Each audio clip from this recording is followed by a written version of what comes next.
This is the Charles Bookwalter for Congress Digital Town Hall. Your chance to talk directly with Charles Bookwalter about the issues important to you. Jump into the comments and join the conversation.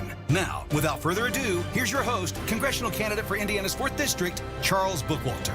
And welcome to the Charles Bookwalter Digital Town Hall. My name is Tim Kramer, and generally, on Thursday nights at 7, Charles Bookwalter and I are sitting here discussing the issues of the day, but due to a conflict in our schedule, can't be here live. But we did want to bring you a town hall that was recorded on Tuesday night in Crawfordsville, where some very hard-hitting questions were asked. You'll want to stick around for this one. It's a great one, right, Charles? Tune in tonight because we talked about a lot of different things last Tuesday at the town hall meeting in Crawfordsville. I took a number of different questions that were not rehearsed or scheduled, and you'll see because we talk about controversial topics that I have no problem discussing. It also gives an opportunity for those people to air their own grievances and talk about their own issues and positions on statements. And this is what we're talking about when we talk about having a congressman that is a representative and not a legislator. Remember, it's the House of Representatives, not the House of Legislators. So remember that as we go vote in the primary. So I just want to remind everyone that we do this every Thursday, and next Thursday we'll be in Plainfield doing a live town hall that you can log into and watch here digitally. Exactly. And tomorrow night, Friday night, we'll be at Purdue for a debate. Now, it's an open seat debate because Jim Baird was invited to go. In fact, he could set the schedule. He could have allowed us to have the debate tonight because he's at Purdue today. But he decided not to allow the people of the 4th District to ask questions or to interview him on why he voted for the $1.2 trillion Biden spending bill. He chose not to do that. So, Charles, tomorrow night will be at Purdue at Lynn Hall, 6 p.m. You're invited to come if you want to come. If you want to get tickets for this, it's RSVP only. You have to go send an email to Mike at bookwalterforcongress.com. That's MIKE at bookwalterforcongress.com, and we'll get you a ticket to get you in. What we're going to show tonight, Charles, is your live town hall that you did in Crawfordsville on Thursday, which proves the point that you're more than willing to stand up to the people, stand in front of the people of the 4th District and talk to them about the issues of the day. We did that on Tuesday night. You do that throughout the week, all week long.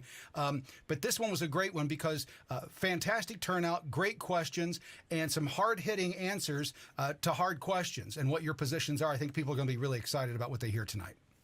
Yeah. The fact is that we haven't had a choice in the primary for the last 6 years.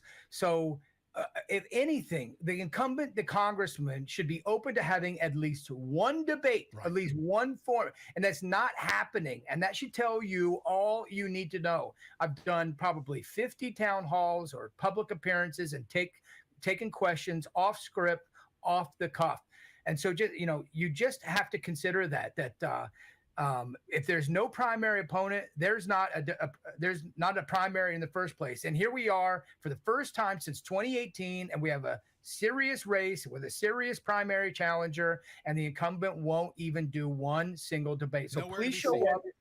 Yeah, show up on Friday because if I got called by the college Purdue Republicans and asked, hey, would you be willing to debate Congressman Baird? And we're going to offer they already said, we've already asked him to do it and asked for his schedule first because he's a congressman and we want to respect his time. I said, that's fine. You get that date and I'll make it work. I'll cancel everything. I'll prioritize a debate.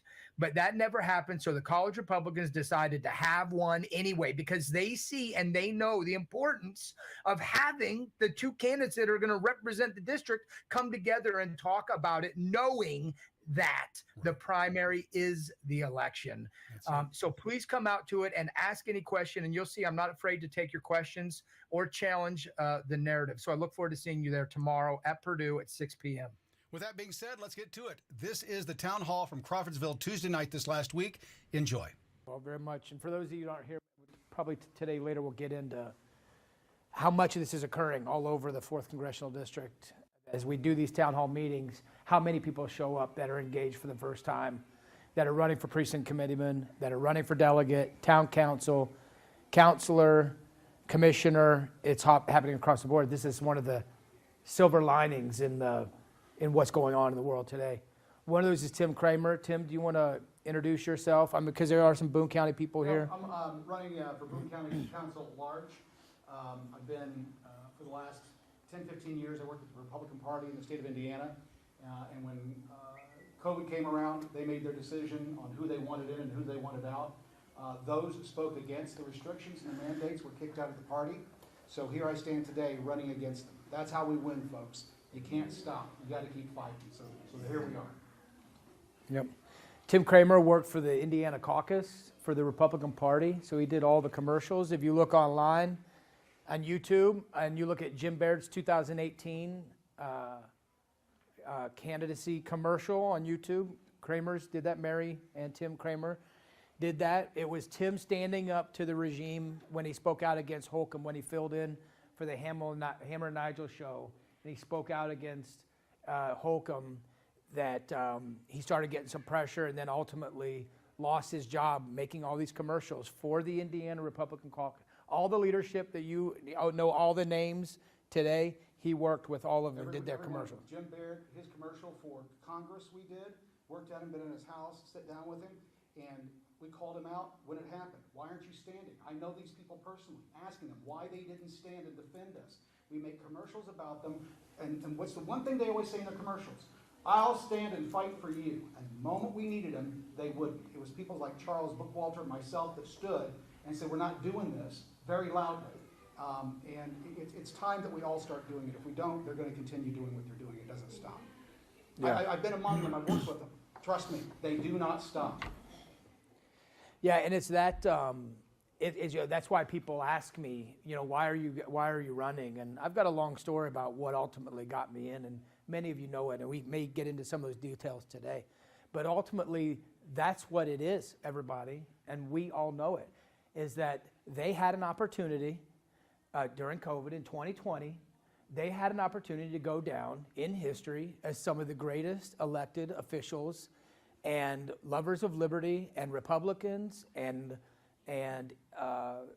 saviors of our system in 2021. They go down in history for defending us against the COVID regime, against lockdowns, against mask mandates, against vaccine mandates. They had that opportunity, and they failed us.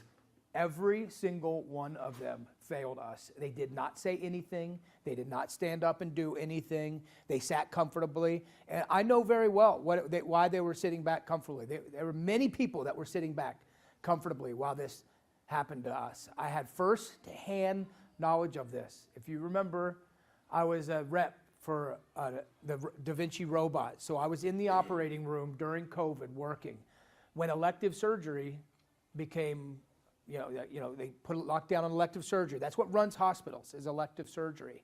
And they stopped that. A company like mine, Intuitive Surgical, has a bunch of these high-paid reps that go into these ORs every day to help, get robotic surgery moving and help surgeons with their surgery. They told us we couldn't go in these hospitals anymore.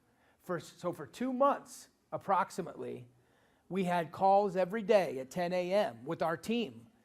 And I watched it. I saw both worlds. I owned a Jimmy John's in commercial real estate, and I worked in the OR, and they told me I couldn't go to work. So in the morning, I was on these conference calls, whatever time it was in the morning, acting like the world was on fire. And I'd talk to these reps later. They'd be like, dude, this is incredible. I can't believe we get to stay home and get paid to stay home. I can't believe this is incredible. This is awesome. Well, where I'm listening to them like, I can't believe this. The call would get over. I would close my computer, run upstairs, throw on my Jimmy John shirt, and go start delivering sandwiches because no one would show up for work. The managers wouldn't show up. Someone would call in and say, my sister had COVID 2 weeks ago, and I saw a friend of a sister's cousin at a park. And and you guys don't even remember how they held this over so bad, because then they would say, I had employees trying to threaten me and say, oh, what, you don't want everyone in town to know that there's COVID going through your store. Do you guys remember that?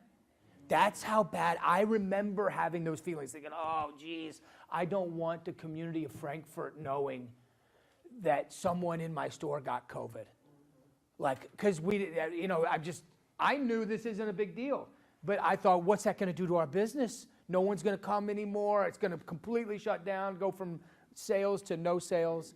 So people held that over us. They did it in the hospital as well. But the whole point of that is I saw both those things. I saw people that were incentivized to stay home, and they wanted to stay home. And people that had to go to work, had to, put their boots on, tie their shoes up, and go to work. And so I was in the both of those worlds.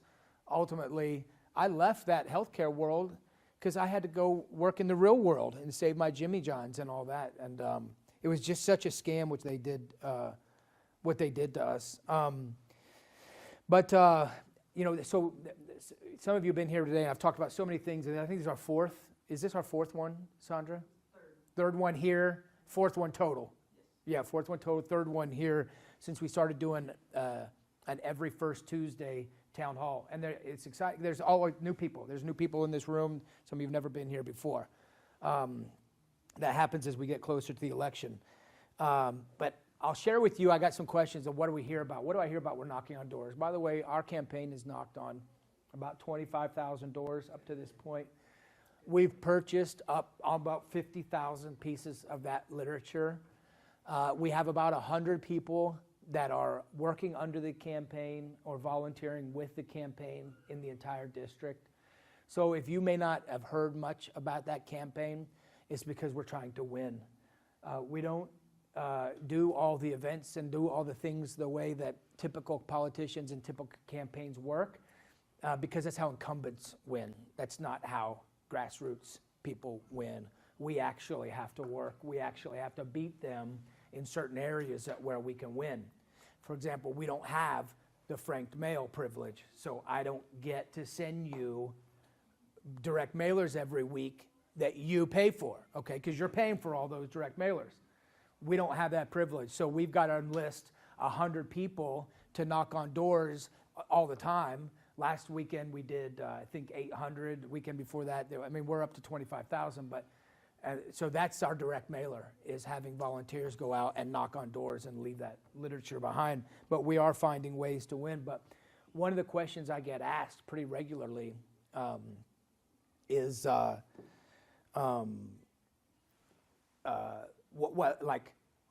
do you really trust the voting? Really comes down to, and I think we're going to talk a little bit about that voting and voter integrity and all that. And another question I've heard recently, and it's only been brought up once, is someone asked, did you realize, and this is tied together, that the 250-year anniversary of the United States is coming up? Did you guys know that?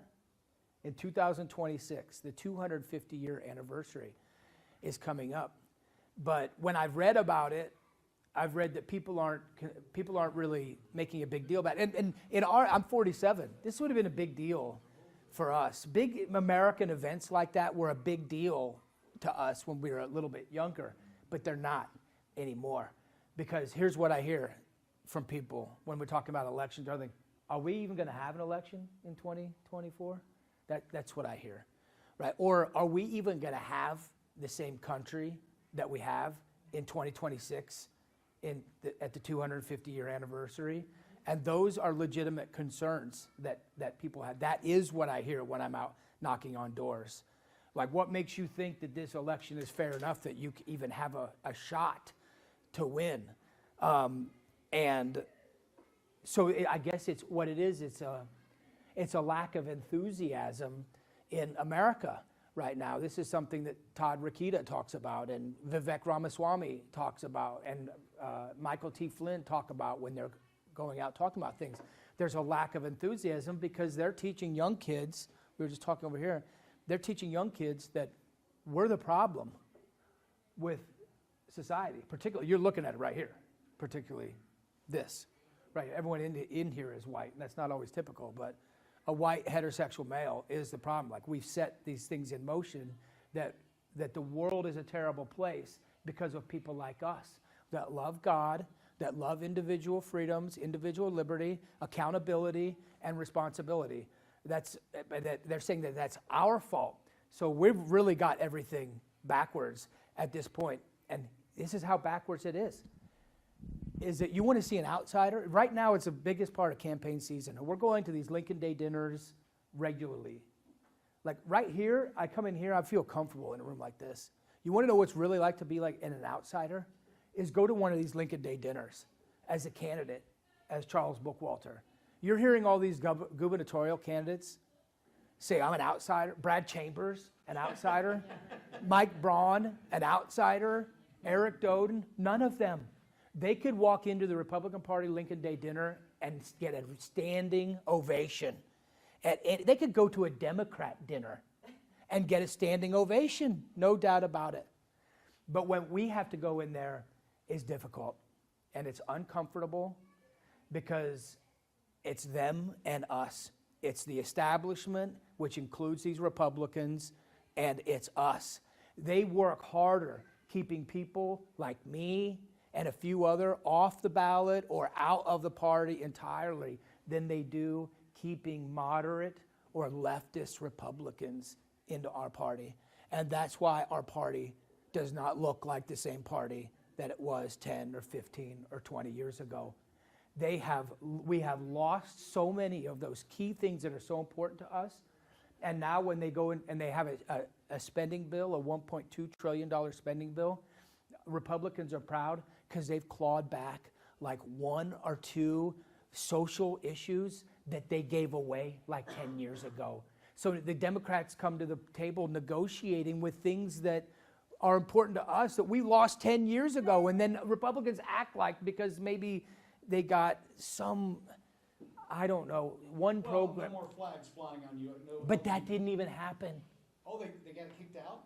That didn't even, according to the Democrat summary of that bill, they were proud because it actually didn't get rid of flying the pride flag at some of these locations. So I think even that isn't it true in its entirety that there were major wins in that bill that was just signed.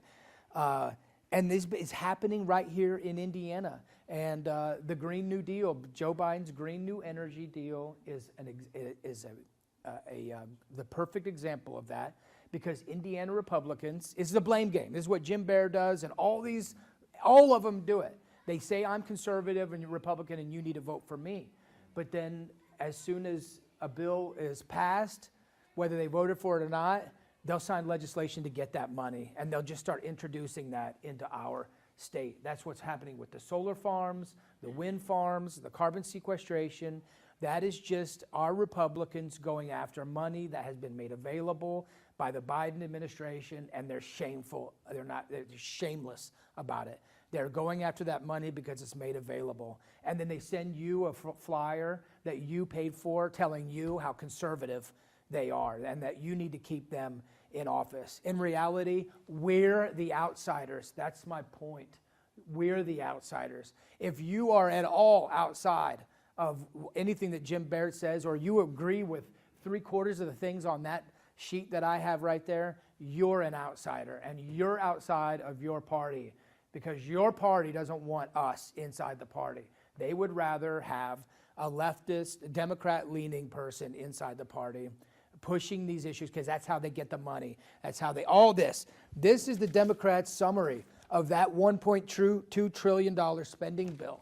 It has more DEI stuff in it, more access to abortion. They're proud that they prohibited the Republicans from removing the funding for abortion for service members. They're proud of that. They talk about that. They stopped Republicans from stopping DEI, from stopping transgender surgery for minors. It's in the bill. And Jim Baird voted for this, and Republicans across the board voted for it. More Democrats voted for this spending bill than Republicans voted for this spending bill. That is our Republicans. Every single one in Indiana, except for Victoria Sparks, voted for this bill.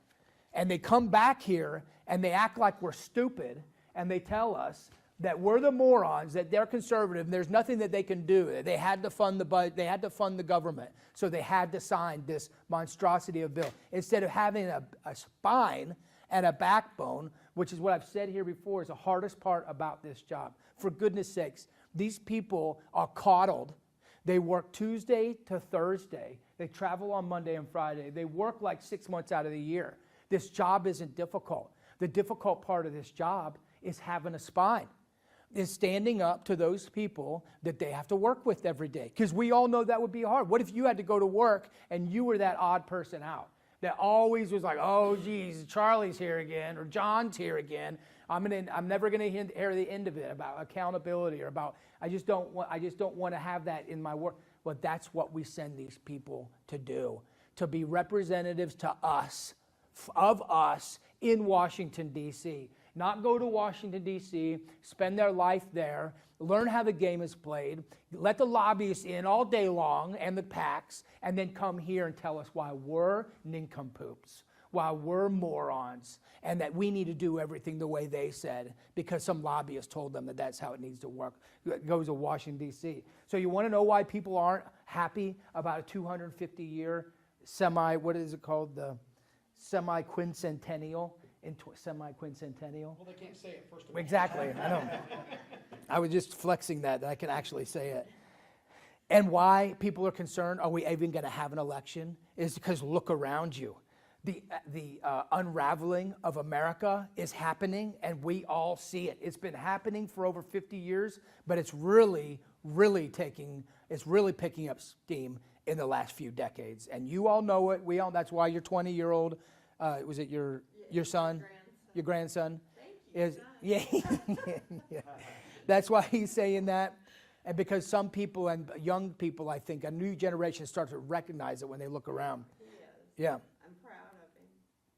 And I've pointed my finger, I've kind of shaken my finger at, I'm sorry, my father's back there in the room, I'm not him, but that generation when, they've doubled down on all this. I can't even believe if you're born after 1970s that you go out there and talk about a gender pay gap and racism at work and DEI and all this stuff. I can't even believe people get away with saying that. My parents' generation did America, did the world a great service. And instead of acknowledging it, they doubled down on it. So they took the greatest generation, which still had some issues with separate but equal and racism issues and all that. And our generation, my parents' generation, really put a stop to that. And many of us grew up in rural areas. And outside of some off-color jokes that young people tell,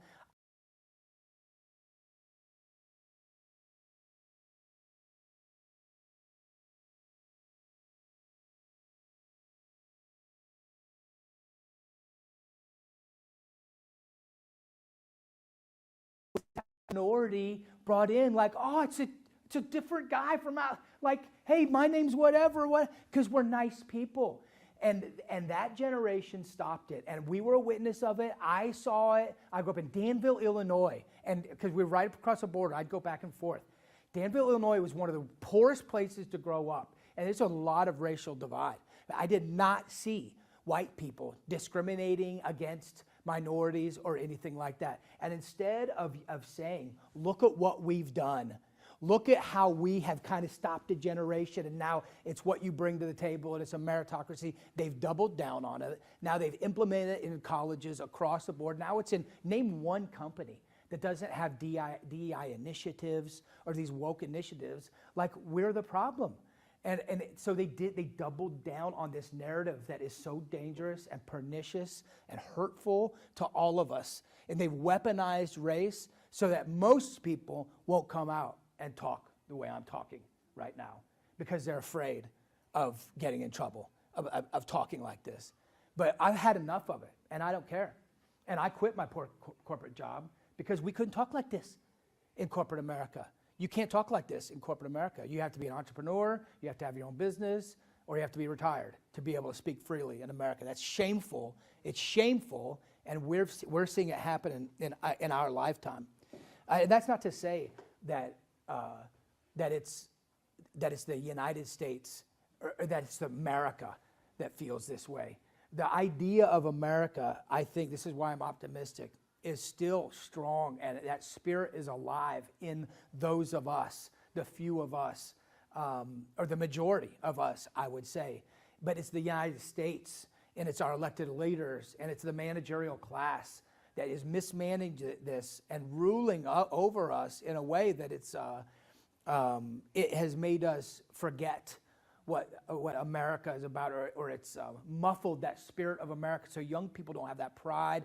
They don't know what American exceptionalism is. They don't have that work ethic that we all once had, because the United States of America is mismanaging the economy, healthcare, war, trade, immigration, the borders, education, mismanaging it.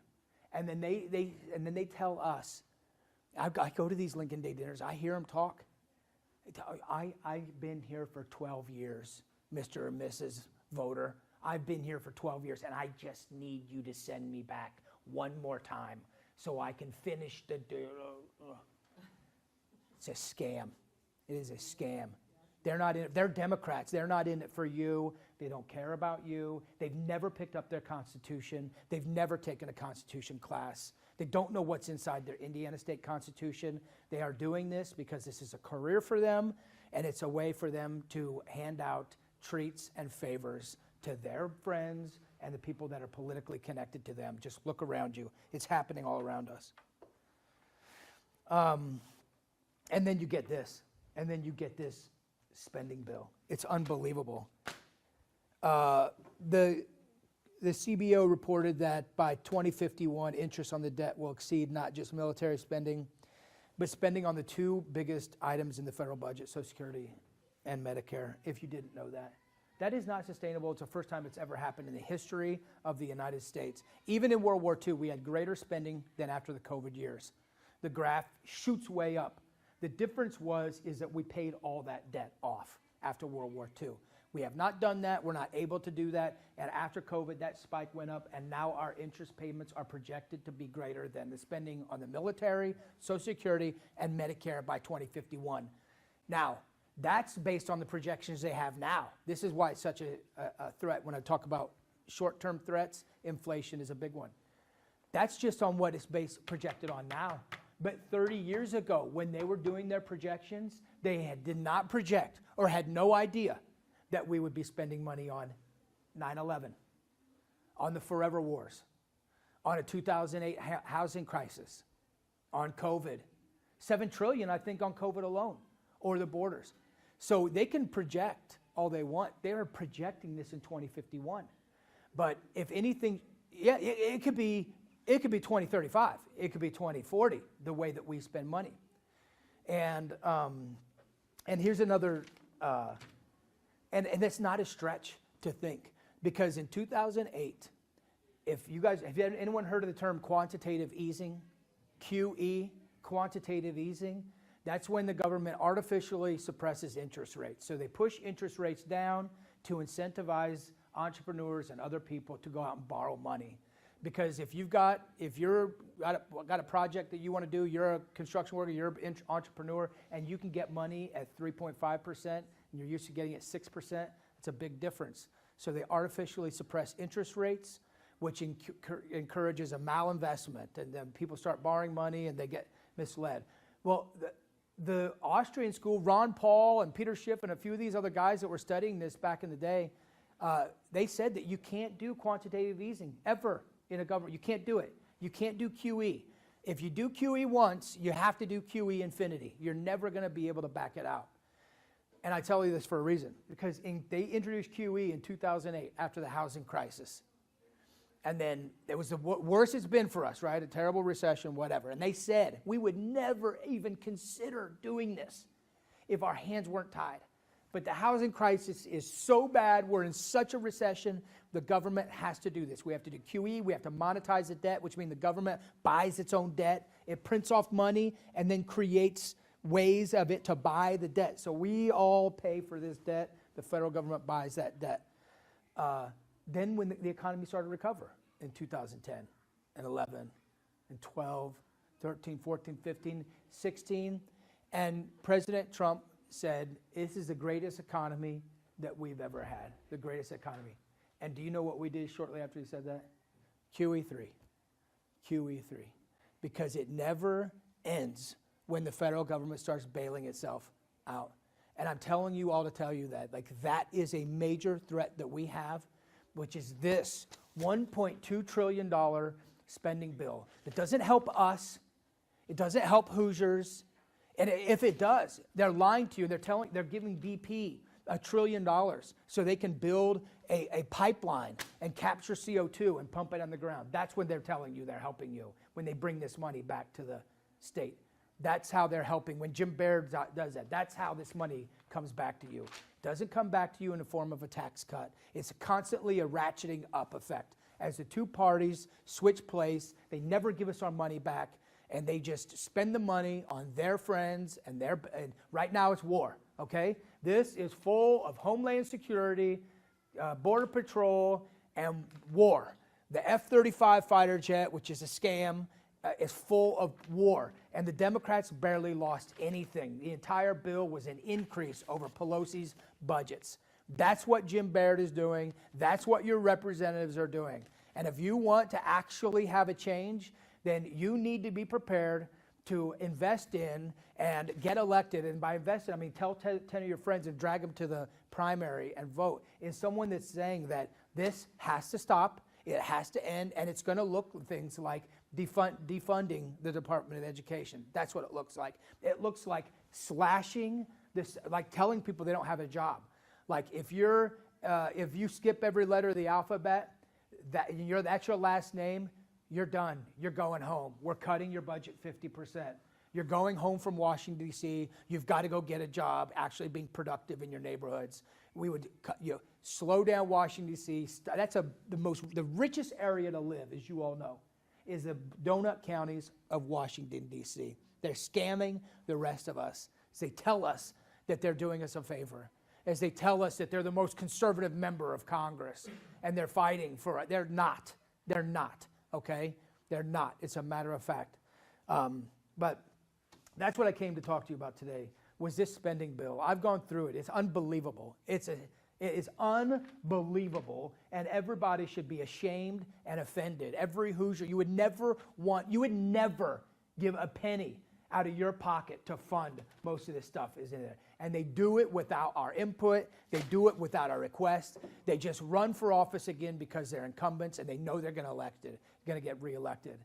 And if you guys want it to change, then you've got to tell 10 of your friends. You've got to get people involved. This has been a big part of our campaign, which has been getting people involved in this process as precinct committeemen and delegate. That's why I'm telling you, we have so many people doing that. We did a precinct committeeman and delegate training event in Tippecanoe County. There were 53 people there that were recruited under our umbrella that are running for precinct committeemen in Tippecanoe County and are out knocking on doors for our campaign and for themselves.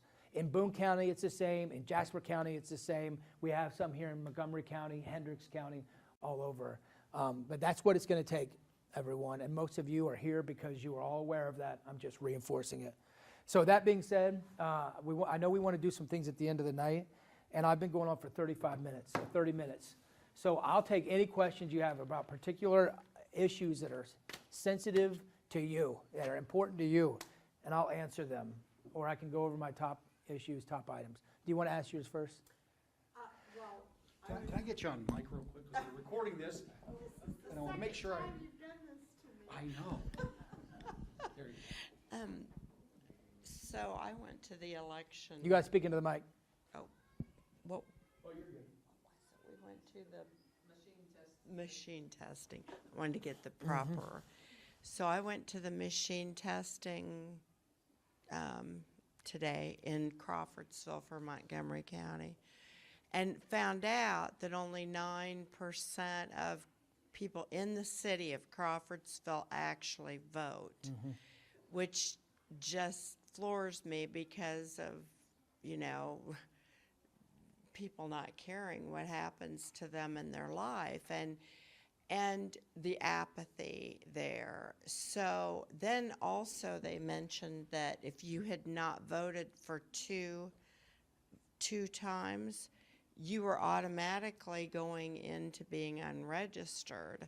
So I have a real worry about even going out and door knocking, because how do you, I mean, that's a pretty low percentage of Yeah. people. And I know there's apathy all across the country, but then if they start taking your ability to say, I haven't voted in 2 years, I can't now. Presidential cycles. Oh, 2 presidential cycles. Because my understanding is you get moved to inactive, you can still vote. You could get canceled, but I was told, even if you're canceled, if you bring the proper documentation, you can still vote. That's what Karen Douglas told me. Unless you're conservative. Then But anyway, besides that, the 9%, the only 9% of the people here in the city, and I don't know what it is in other areas, but, you know, I don't know if there's a figure on that, a yeah, no, general I think you're referring to the primary. I think the turnout is higher in the general. presidential. Yeah, in the general. In most of the generals, it's higher, but no, that's about right, is 9. I think in the 4th Congressional District, it was about 12% in the last presidential. There was 125,000, over 880,000, but no, it's as low as 4%. So why do you think there's that horrible apathy? And what, you know, where is our Yeah, there's a lot of loyalty to yeah. our country? Where's I'll our try to answer patriot- a whole bunch of these questions, but one, they don't teach civics in school anymore. That they don't want us involved in this process anymore. They've usurped all of these roles and responsibilities, these things that are supposed to be done among our among our communities. The federal government and the state's government have come in and they've taken over those roles, and so we just don't do it anymore. We leave it up to them. We let them do it. And that's why they mismanage it. They do a terrible job at doing this, but it's also why I can say things like, it's very frustrating. She was asking me earlier, and I said, people ask me what the biggest threat to the nation is. Short term and long term, I have different answers. But long term, it's apathy.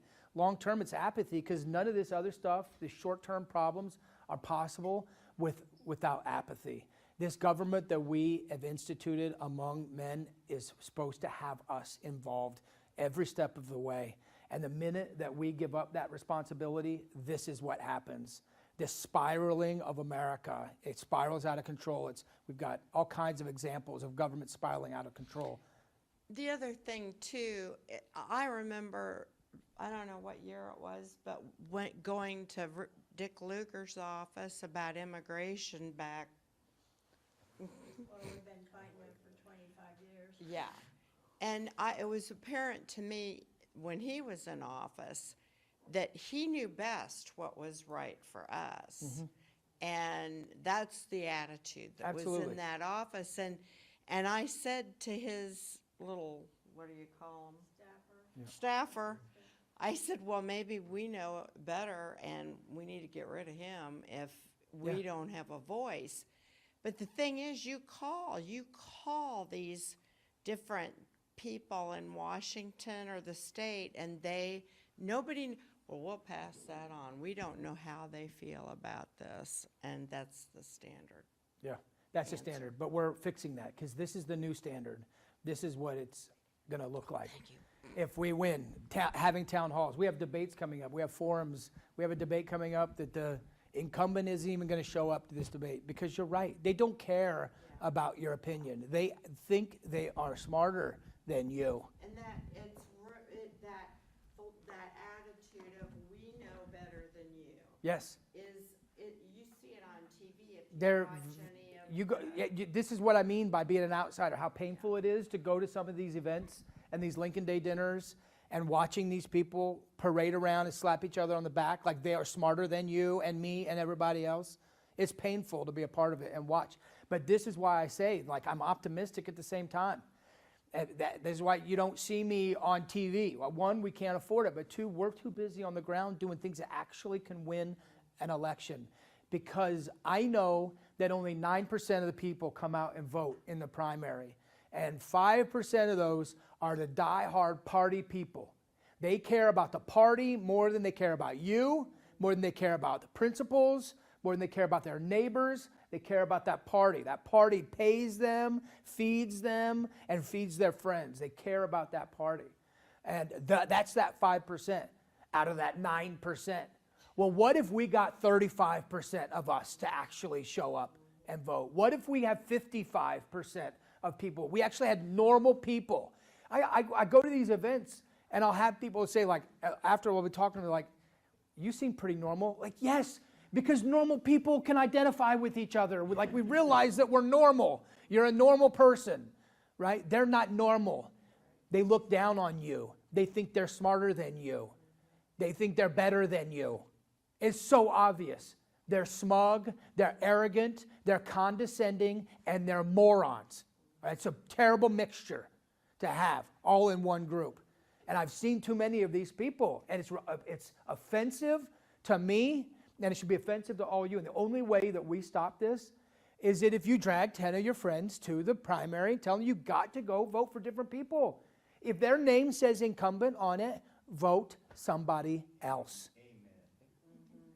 At this point, that's where we are. I would rather have someone that paints all day long. I am not kidding. Running the government. We talk. People that paint know how to run a business.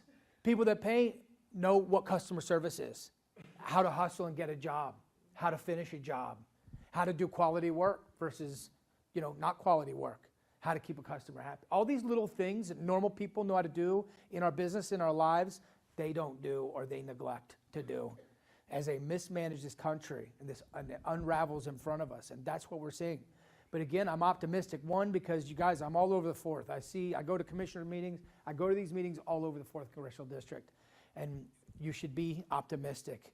I really am optimistic that there's a really good chance. There is a liberty revival happening right now. We have a consultant that works in D.C. He's done a FOIA request for all the people that are running for precinct committeeman and delegate in Indiana. He was floored. He's like, I've never seen this many people run for office. And it's not just in Indiana. It's happening all over the United States as people wake up and realize that they're lying to us, that they don't have our best interests at mind and at heart. And if we want to do anything about it, we have to get involved and we have to get engaged in a sustained engagement. You can't show up and then walk away. You have to engage them for a sustained period of time because they're going to do the same thing. And particularly Christians that don't want to get involved in government have to get involved in government because if we don't, then they are going to, and they're going to lead the way.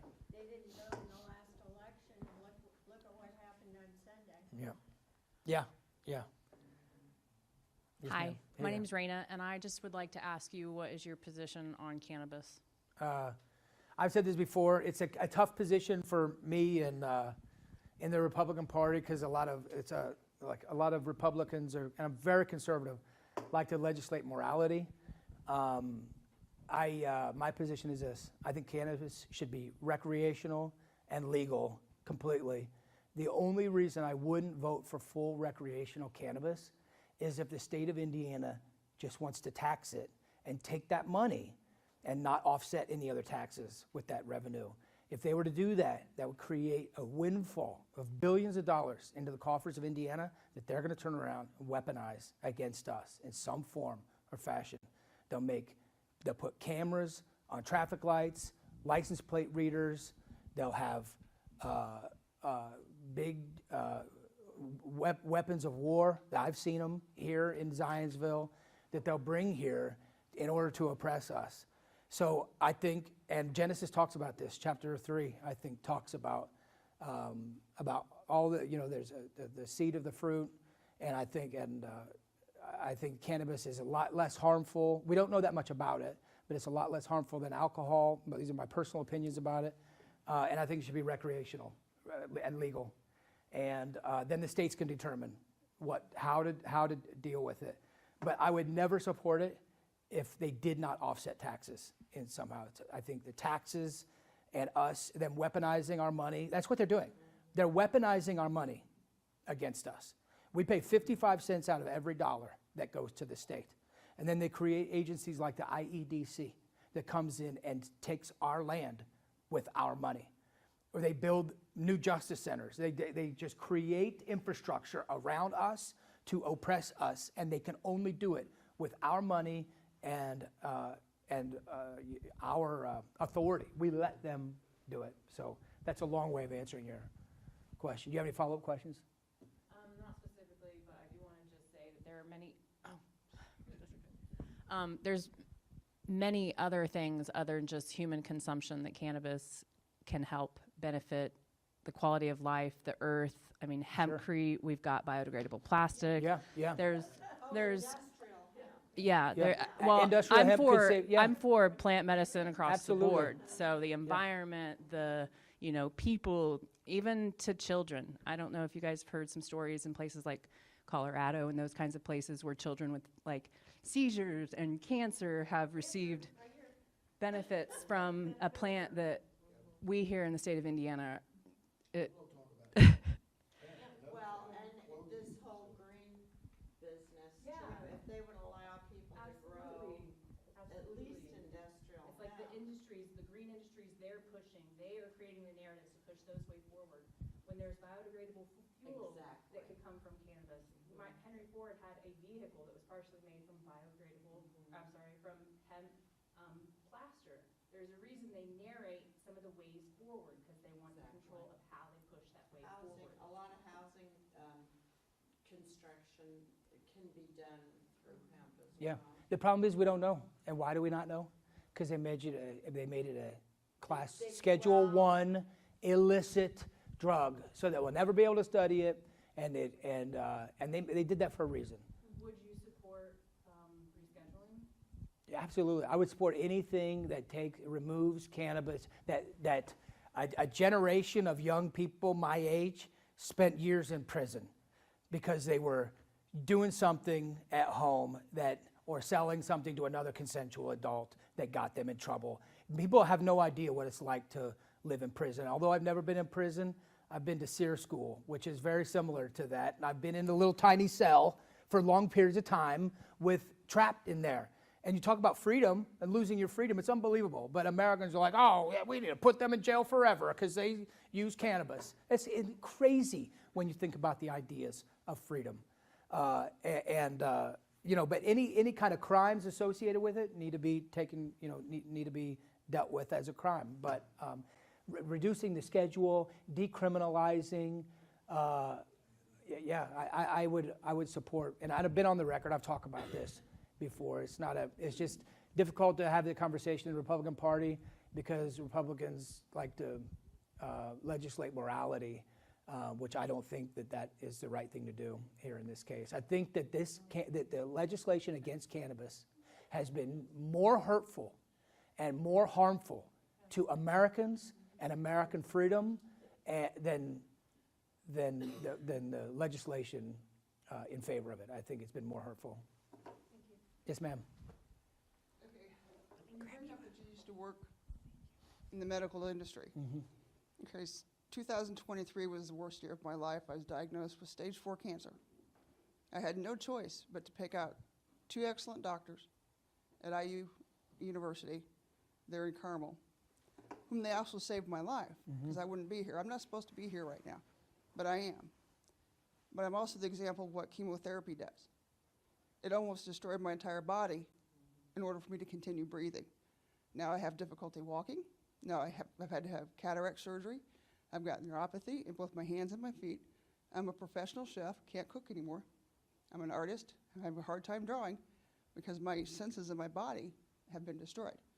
And I don't know what else has also affected my liver and other parts of my organs. But when you get big pharmaceutical like Eli Lilly coming into Boone County, that suppress research on cannabis. I couldn't even get a gummy unless my niece came in from California to help relieve the pain from the neuropathy. You have to learn how to adjust to it because it's pretty strong, but it did help me through some painful moments. But Susan, in one of my meetings with one of my doctors, asked about alternative medicine. She shut that conversation down very quickly because she's not allowed to talk about alternative because she works for IU, who's connected to Lilly, who's connected to all the other big pharmaceutical companies. And just my year alone was hundreds of thousands of dollars in treatments. And it's way off key. We've got to get alternative, like ivermectin's very closely linked to curing cancers.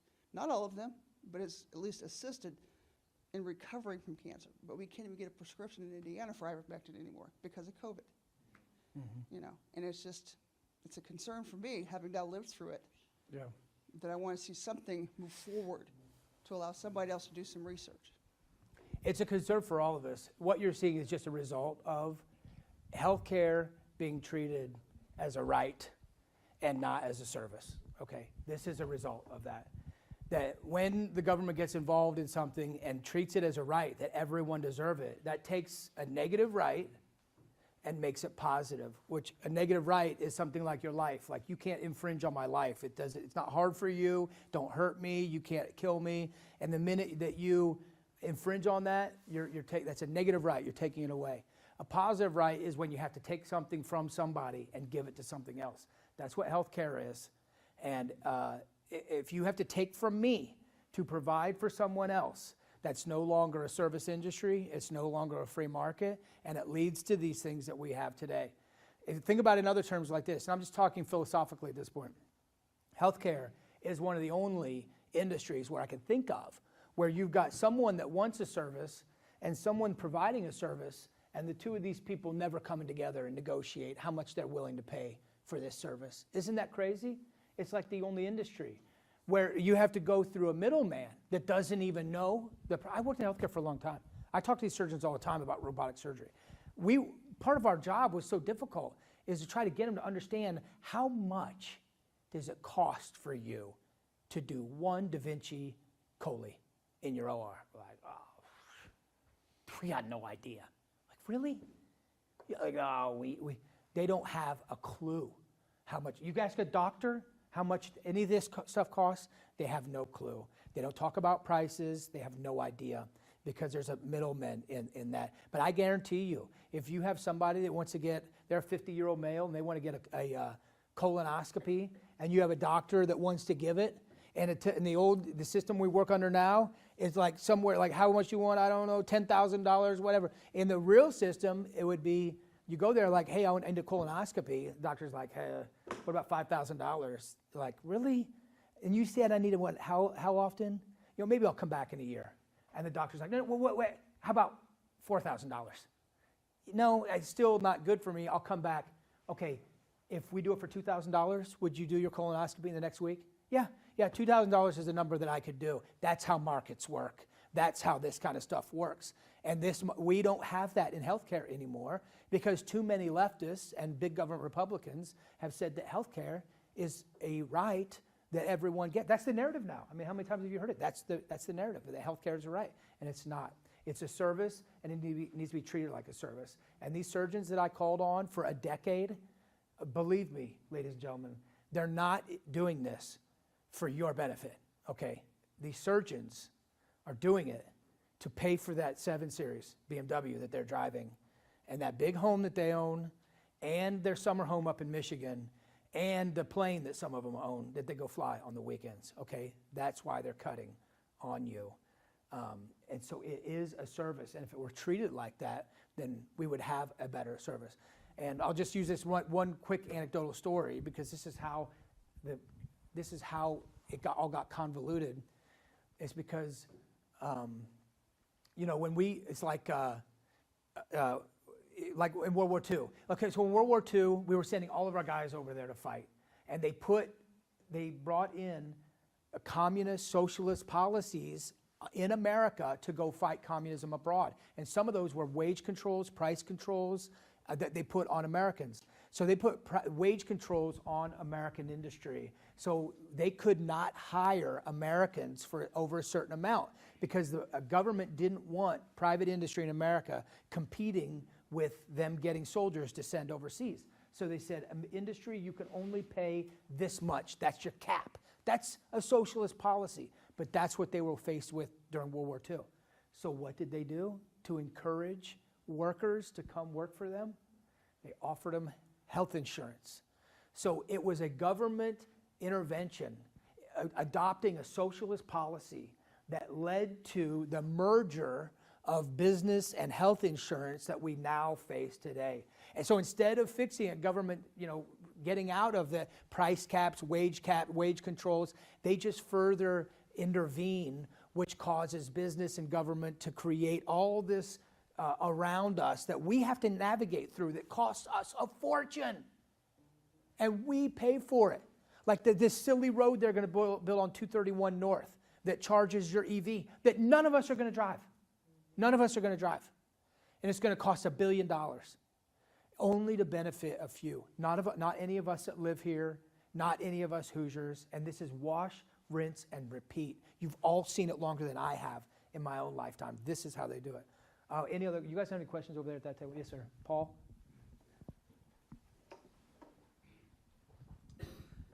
So what is your plan to help the January 6th defendants? Yeah, good question. I don't know that much about that situation legally, okay? My plan would be, what I would do if I were to get elected, I would go visit them. I would go hang out with them. I would demand that someone do something about releasing those people immediately. Except anyone that was involved in some kind of violent thing, that's it. But these people that were not there, that now are facing 30 years, they didn't even step on the ground. There were people that walked in and walked out and didn't do anything. And they're in jail or they're facing jail time. It's unbelievable, unbelievable. And we watched as like Kavanaugh or one of those Supreme Court justices was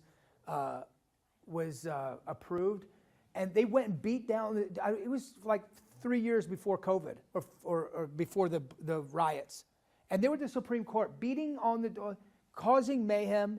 They burned down the cities, and we have a few people out there. J6, just so you know my opinion, J6 was an example of how you protest.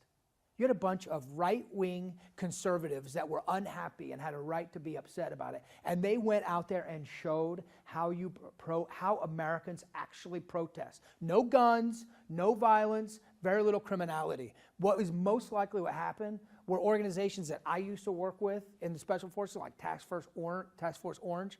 This was probably a government-initiated thing that incited, okay? There were probably more government agents on the ground there than there were Americans. They're all over out there. They're called TF. TF Orange, TF Blue, TF Green, TF White. So my guess, so what would I do? I'd shed light on it. I would go visit them. I just saw someone got put in jail, and I'm admitting it, I didn't do it, but I was gonna have my daughters write a little letter to them and send it to them in jail. I'm sure that would bring a smile to someone's face to get a letter from a young child, from a patriot. But it's a shameful. I will tell you what Jim Baird said when someone close to our campaign said, "Hey, what are you going to do about J6?" I can't remember. It wasn't a vote or something. Do you remember the specifics of it? But he said, "What can I do?" And he walked away. That was his response. Yeah, I am. Ivan Raiklan, yeah. I have not. Ivan Raiklan, by the way, he's a former Green Beret. Yeah, he and I have talked a number of times. Yeah, I don't know what it is. I might have heard it. I just don't remember what it is. Yeah. Yeah. At this point, we ought to get rid of Mike Johnson. Yep. There's probably more, but look, they just don't want to do these kinds of things that take a lot of work. And anyone out there that owns a small business, you know that this is what we go through. This is what you go through sometimes. I own a small business, and sometimes you go through a constantly firing to get to the right person. This is what happens. So if we have to fire some speakers to get to the right person, then that's just the way. But establishment Republicans, in fact, there's some in Morgan County that they're big in our party in Indiana down at the State House. Said, I won't support Charles Bookwalter because he supported the 9 and the 20 holdouts to change the speaker. That's their problem with me. To hold the speakers accountable so that they don't do this to us. $1.2 trillion.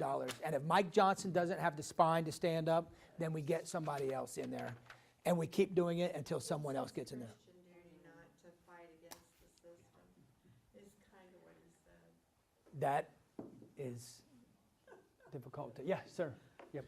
Would you vote yes or no on term limits? I've already been endorsed by U.S. term limits.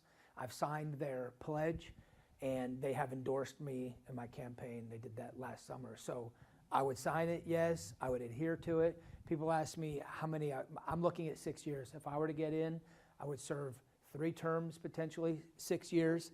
And that's probably when I walked away from the military at about 10 years. I'll walk away. I'm not going to make this a career. The only caveat I would say is like if by chance, I hate to be, I just made fun of someone saying 12 years, but if by chance in 3 cycles, if whatever that year that was, if we're like this close to defunding the Department of Education and the bill, like we have it and it's going to go to the floor and we got all the support for it, that might be a reason to run for one more cycle and defund at a particular age, but you have to be a really big deal for me to keep. But your goal would be to get it done in the first. That's, yeah, right. There's already bills. There's already bills on the Thomas Massey's already offered this more than once. There's people that are behind it. They just need reinforcements, everybody. And the white pill, as you leave here tonight, is like it went from 9 to 20. This bill, Republicans. It's a shame that Republicans don't have any conservative leadership. They do not have it. Republicans voted for this, but 100 Republicans voted against this bill. And that's why we should be optimistic, because there is a change that's happening. We just have to send them some more reinforcements. What would be your solution on dealing with something like that if you get in Congress? You don't vote for it, first of all. And you're prepared. What do? You have town halls.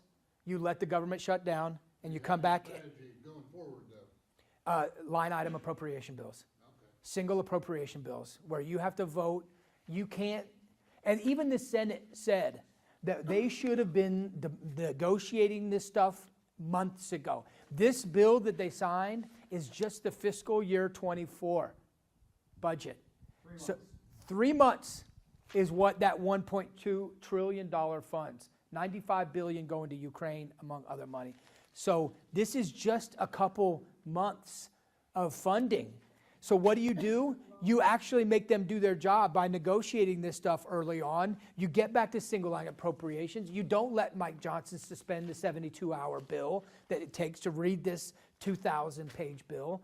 And so you say, no, you didn't give me the time to read it. I don't know what's in it. I'm not going to do it. Oh, and then people cry that the government's going to get it shut down. They shut us down. If they can shut us down, there is no question.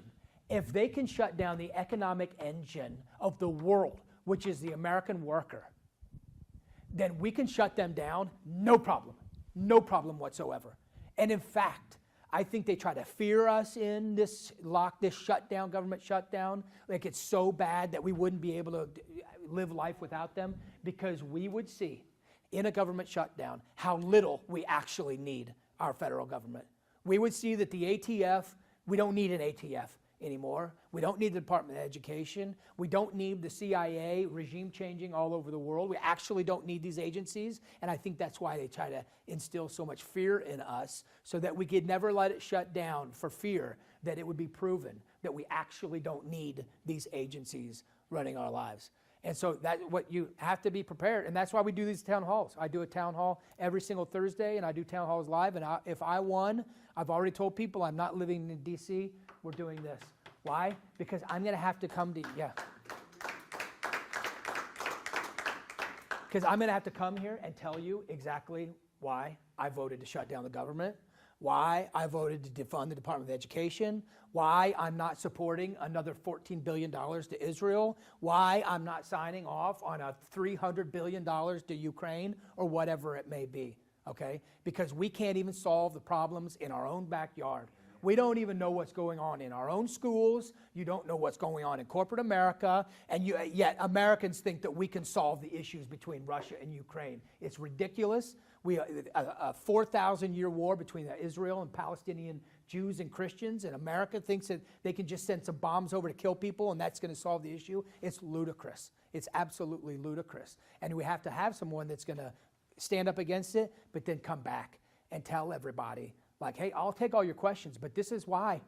This is why I voted this way. This is why we're doing this, because you guys sent me here to go do this for a reason, to go clean it up and then hand it off to somebody else to better manage this resource. And we're rolling whenever you're ready. Hey, everybody. Thanks again for joining us for the Bookwalter for Congress weekly Thursday night digital town hall meeting. I hope that you were able to take something away with that. If you have any questions about what was discussed tonight, you can contact the campaign at info@bookwalterforcongress.com or sign up for our newsletter. Just remember that tomorrow night will be the open seat debate at Lynn Hall at Purdue at 6 p.m. And I'd love it if you were there. Please come prepared to ask any question. I'm happy to take your questions. Also, next Thursday, we'll have a live town hall in Plainfield, Indiana, in Hendricks County. So if you've wanted to show up for one of those but haven't had the opportunity, the next opportunity is April 11th, Thursday evening in Plainfield. And go to the website for more details about that. Thanks again for joining us tonight. I look forward to seeing you. If you like what you see, please go to the website, sign up for the newsletter, and always remember that grassroots candidates like myself could use 3 things: time, talent, or treasure. Have a blessed evening, and thanks a lot for your support.